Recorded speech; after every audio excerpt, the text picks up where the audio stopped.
అందరికీ నమస్కారం. నా పేరు రమ. డాన్ మొగుడు 47వ భాగం. రచయిత తనూషా రెడ్డి గారు. రెక్క పట్టుకొని పైకి లేపి మళ్ళీ గట్టు మీద కుదేసి దగ్గరికి జరిగి నయన కాలని తన నడుం చుట్టూ వేసుకున్నాడు నీల్. ఇంత పిరిగిదాని వెంటే ఈ నీల్ బాయ్ వైఫ్ అంటే ఎలా ఉండాలో తెలుసా నీకు అని అసహనంగా మొహం పెట్టి అంటాడు నీల్. ఏమో, అదంతా నాకు తెలీదు, ఇది మాత్రమే తెలుసు నాకు అంటూ నీల్ మెడ చుట్టూ చేతులేసి చెంపకు ఆపకుండా ముద్దులు పెడుతుంది నైనా. నవ్విన నీల్ నైనా మెడ వెనక్కి చేతిని పోనిచ్చి దగ్గరికి లాక్కొని ఇద్దరి పెదవులని ఒకటి చేస్తాడు నీల్. ఊపిరందక నీల్ భుజాల మీద కొడుతూ దూరం జరగాలని చూసిన నైనకు నీల్ ఆ ఛాన్స్ ఇవ్వకుండా అంతకంతకు ఆమెను తనలోకి గాఢంగా హత్తుకుంటున్నాడు. మూలుగుతున్న ఆమెను చూసి జాలేసి వదులుతూ ఊరికే వదిలేయడం కూడా ఇష్టం లేని డాన్సాఫ్ పెదవికి ఘాటు పెట్టి మరీ వదిలాడు. రావణ్ అని నైనా అరిచిన అరుపుకి నీల్ దూరం జరిగి చూడ్డానికి పిట్టలాగా ఇంతుంటావు కానీ నోరు మాత్రం ఇంత ఉందని నీల్ పూల్ నుండి బయటికి వస్తాడు. అంటే నేను అరుస్తానని ఇండైరెక్ట్గా నన్ను దొబ్బుతున్నావు కదా డాన్సాఫ్ అని అంటూ మూతి ముడిచింది నైనా. డైరెక్ట్గానే అన్నానని నీల్ ఆమెనే చూస్తూ అంటే కోపంగా చూసి చలికి తడిచిన తన డ్రెస్కు వణుకుతూనే కిందకు వెళ్తూ ఉంటే ఆపిన నీల్ ఆమెని రెండు చేతుల్లోకి తీసుకొని అలిగితే నువ్వు బాగుంటావే అచ్చం డాల్ లాగా అని నీల్ అంటే ఆ మాత్రానికి నైన తన అలకను మరిస్తే అంతలోపే అలిగితే నా బుజ్జి బంగారం అని బుజ్జగిస్తానని మాత్రం అసలు ఎక్స్పెక్ట్ చేయకని నైనా హార్ట్ మీద కొడతాడు నీల్. కోపంగా చూసిన నైనా తన బెడ్రూమ్ రావడంతో నీల్ చేతుల్లో నుండి కిందకు దిగి ఎందుకు బుజ్జగించావని నడుముకి చేతులు ఉంచుకొని వాయిస్ రైజ్ చేసి అడుగుతుంది నైనా షార్ప్గా చూస్తూ. నేను చెయ్యను, నాకు ఇష్టం ఉండదు కూడా, అలాంటి ఆశలు పెట్టుకోకని అంటాడు నీల్. ఇంకేమో చెయ్యగారికి ఒళ్ళంతా కొరకడం వచ్చు కానీ పెళ్ళాన్ని బ్రతిమాలడం మాత్రం రాదు కదా అని మూతి ముడిచి అంటుంది నైనా. కొరికిన చోట మందు రాయడం కూడా తెలుసు బేబీ డాల్ అని నీల్ అంటే మూతి తిప్పి ముందుకు నడుస్తుంది నైనా.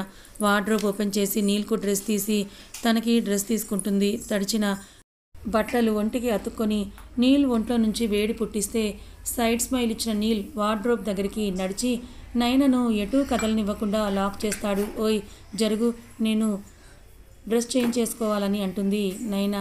చేసుకోవే, ఎవరొద్దన్నారు ఇప్పుడు, నీ హ్యాండ్స్ కట్టేశానా అని అంటాడు నీల్. నువ్విలా చూస్తూ ఉంటే నేను ఎలా డ్రెస్ చేంజ్ చేసుకుంటాను, అడ్డు జరిగితే డ్రెస్సింగ్ రూమ్కి వెళ్ళి చేసుకుంటానని అంటుంది నైనా నీల్ని చూస్తూ. ఇందాక ఏదో కొరకడాలని ఏదో అన్నావు కదా బేబీ డాల్, ఎక్కడ కరికానో ప్రూఫ్స్తో సహా చూపించాలని అంటాడు తనదైన మార్క్ స్మైల్ చేస్తూ నీల్. గతుక్కు మన నైనా అతని ఇంటెన్షన్ ఏంటో అర్థమై నో నీల్, నాకు ఆకలిగా ఉంది, అయినా నైట్ నలిపింది సరిపోలేదా అని బేలగా అంటుంది నైనా. నడుం పట్టుకొని మీదకి లాక్కున్న నీల్ నేను కంట్రోల్లో ఉండాలనుకున్నాను, పాపం నా క్యూట్ డాల్ నైటే అలసిపోయింది, ఈరోజు రెస్ట్ ఇద్దామని అనుకున్నాను కానీ నువ్వే నా మీద నిందలు వేసి ప్రతిమాలడం రాదని అన్నావు కదా, ఇప్పుడు బెడ్ మీద బాగా బుజ్జగిస్తానని నైనా చున్నీ లాగేస్తాడు నీల్. అంటే నేను గెలికానా వీడిని అనుకున్న నైనా నీల్ని చూస్తూ నో నీల్ అని వెనక్కి అడుగులు వేస్తుంది నైనా. ఎస్ బేబీ డాల్ అని చేతిని పట్టుకొని లాగిన నీల్ తన మీద నైనా వాలిపోతే భుజాన వేసుకొని బెడ్ మీదకి చేరుస్తాడు. రావణ్ అని నైనా అరిస్తే చేతులని బెడ్ రెస్ట్కు ఆనించి ఒక చేత్తో లాక్ చేసిన నీల్ డోంట్ మేక్ నాయిస్ అని చెప్పి ఇద్దరి పెదవుల్ని కూడా ఒకటి చేస్తాడు నీల్. నీల్ ఘాటు పడకుండా స్మూత్గా సాగిపోతూ ఉన్న ముద్దుకు నైనా భయాన్ని పక్కన పెట్టి మరి కళ్ళు మూసుకుని ముద్దుకి సహకరిస్తూ ఉంటుంది. నీల్ ఇంకో చేత్తో ఏసీని పెంచి నడుము పట్టుకున్న నడుముని నలుపుతూ ఉంటాడు నీల్. నొప్పికి కళ్ళు బిగించింది నైనా ఆమెను చూస్తూ సైడ్ స్మైల్ ఇస్తున్న నైనా డ్రెస్ నేల జారితే కొండ చిలువల్లా తనను చుట్టుకున్నాడు నీల్. లైట్స్ ఆఫ్ అయితే ఏసీ గాలిలో కూడా ఇరు దేహాలు చెమటలతో తడిచిపోయాయి. అలసి కళ్ళు మూస్తున్న నైనా నుదుటి మీద ముద్దిచ్చి I'm not yet done baby doll అని మత్తైన స్వరంతో అంటాడు నీల్. ఎనర్జీ నీల్ రావణ్ అని నీరసంగా చెప్తుంది నైనా.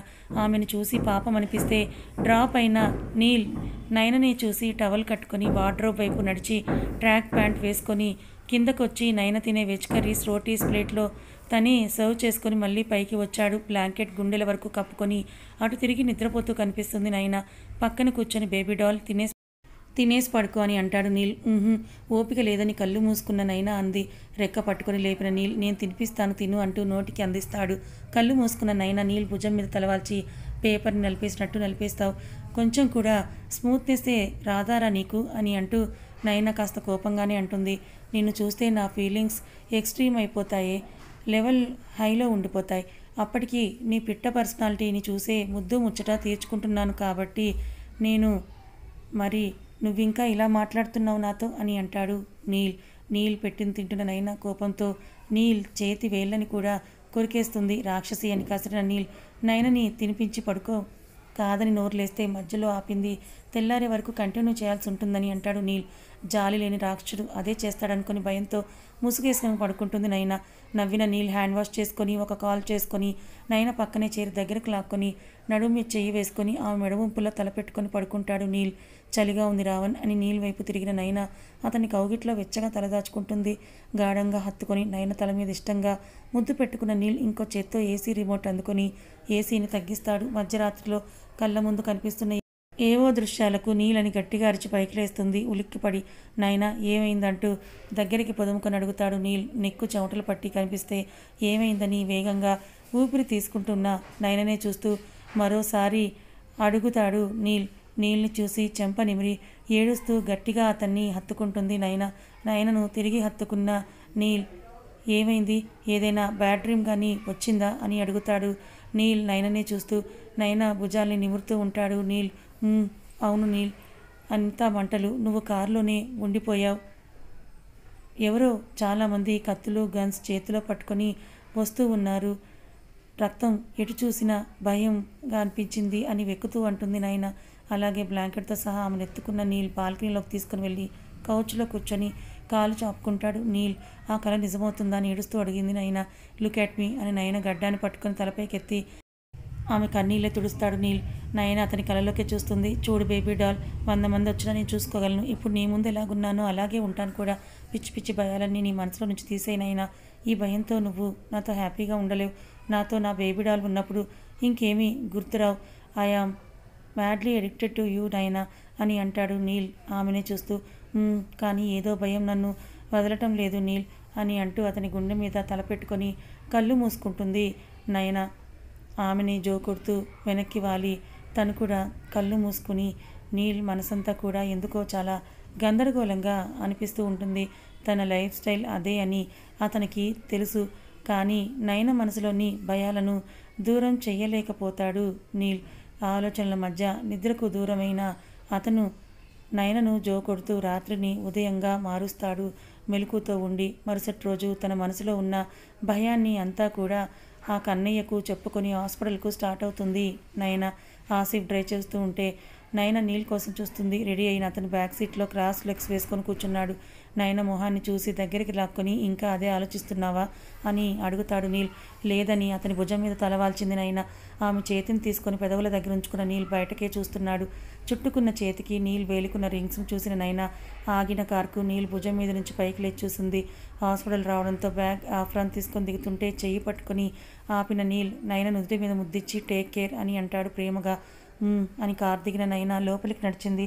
ఆమె లోపలికి వెళ్ళేంత వరకు చూసిన నీల్ ఆసిఫ్ అని అన్నాడు. జీ భాయ్ అని కార్ని తిప్పాడు. భాయ్, మేడం ఎందుకో బాగా అప్సెట్గా కనిపిస్తున్నారు.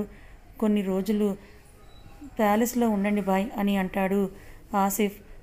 వద్దు, తన డ్యూటీలో తను ఉంటేనే అన్నీ మర్చిపోయి తను పీస్ఫుల్గా ఉంటుంది. తన గుర్తింపును నేను దూరం చేయాలని అనుకోవటం లేదు. రషీద్ అని అడుగుతాడు నీల్. తెలియడం లేదు బాయ్. అసహనంగా బయటకే చూస్తూ ఉన్నాడు నీల్ రషీద్ గురించి ఆలోచిస్తూ. ఎక్కడున్నా కూడా నీ చావు నా చేతుల్లోనే. నరకానికి అర్థమేంటో నీ చావుతోనే చూపిస్తానని దవడలు బిగించి గట్టిగా అనుకుంటాడు నీల్.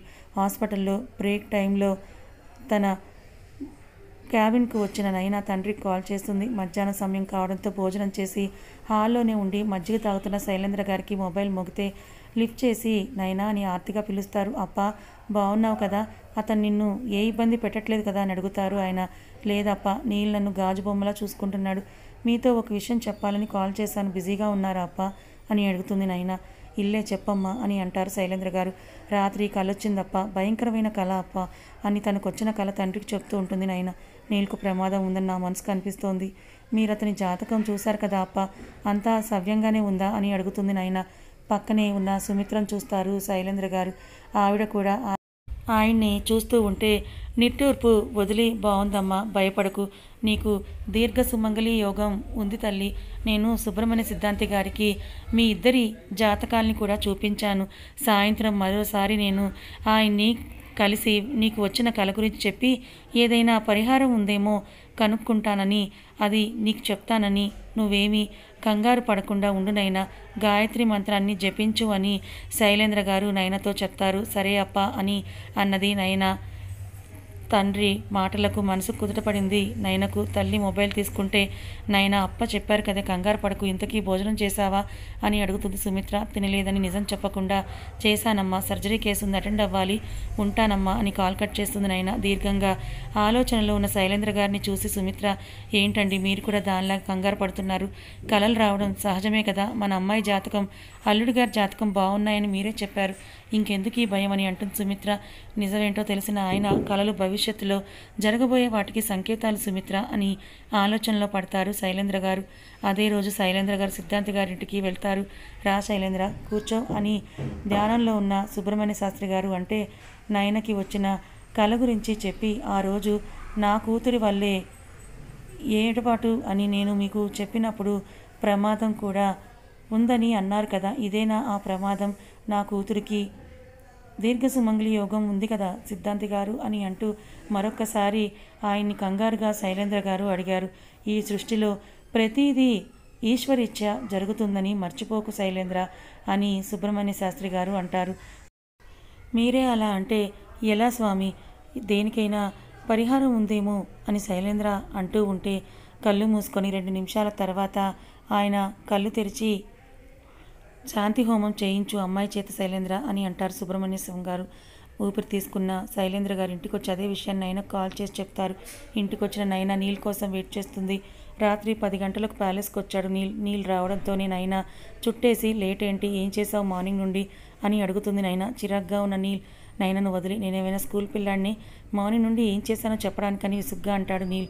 షర్ట్ విప్పి వాష్రూమ్ వైపు వెళ్తున్న అతన్ని చూసి వెనకాలే వెళ్ళిన నయన, నీల్ నీకో విషయం చెప్పాలని అంది. చేయి పట్టుకొని వాష్రూమ్లోకి లాగిన నీల్ షవర్ తిప్పాడు. నేను ఆల్రెడీ ఫ్రెష్ అయ్యాను రావణ్ అని అంది నయన. నడుము పట్టుకొని దగ్గరికి లాక్కున్న నీల్, ఇంకోసారి నా కోసం అని అంటూ ఒంటి మీద చీరను దూరం చేస్తాడు నీల్ మొహాన్ని తడుపుతూ ఉన్న నీరు నయన నుదుటి మీదుగా కిందకి జారుతూ ఆమెని మొత్తంగా తడిపేస్తూ ఉంది. నీల్ ఫిట్ బాడీనే చూస్తూ అతని ఛాతీ పైన వేలుతో రాస్తూ హత్తుకొని నీల్ పాదాల మీద తన పాదాలను ఉంచింది నయన.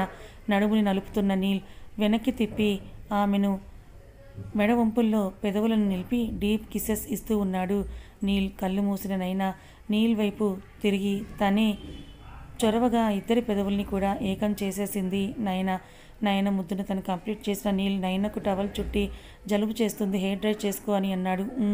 అని బెడ్రూమ్ కదిలిన నయన డ్రెస్ తీసుకుంటే డ్రెస్సింగ్ రూమ్లో డ్రెస్అప్ అయి వచ్చిన నీల్కు నయన తన షర్ట్లో కనిపిస్తుంది. ఏంటి ఈరోజు నన్ను రెచ్చగొట్టాలని గట్టిగా ఫిక్స్ అయ్యావా బేబీ డాల్ అని చేతులు కట్టుకొని నయన తెల్లటి కాళ్ళకు లైన్ వేస్తూ అన్నాడు నీల్.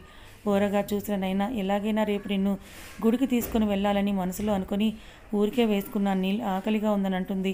2 మినిట్స్ అని కిందకు నడిచిన అతనికి నయన కోసం డిన్నర్ సర్వ్ చేసుకొని పైకి వెళ్తాడు. తినిపించు అని నోరు తెరుస్తుంది నయన.